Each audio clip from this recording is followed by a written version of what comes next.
Hey, grace and peace. Don't mind me the way I'm looking. I'm out here doing some yard work. It's a little bit after a little rain, and I'm dressed up like this because the mosquitoes is bad. Mosquitoes is not playing, but nevertheless, so the Lord has dropped something in my heart, just to say a few words.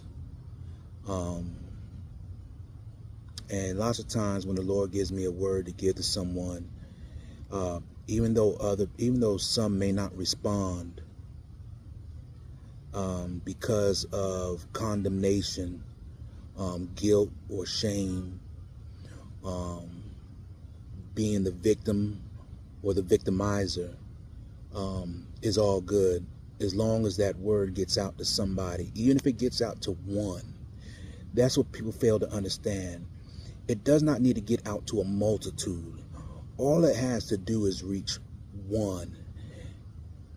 And that job, that order that God has placed is done. But, the scripture says we live by the sword and we die by the sword. And it can come not only towards the individual who is living by the sword, but to those who are in care around that individual who's living that way.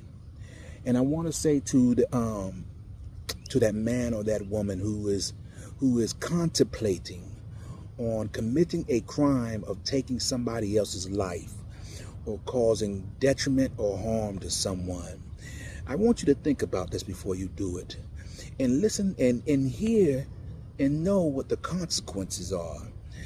It's not worth 30 to 40 to 50 years or life or the death penalty, all because you feel in a certain type of way or you feel disenfranchised about something.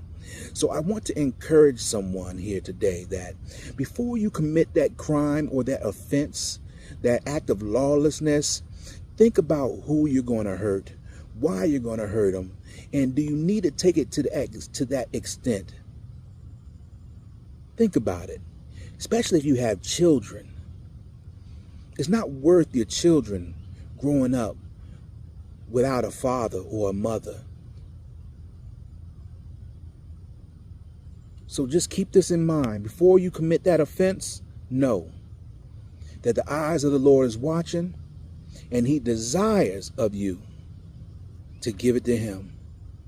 Grace and peace and shalom.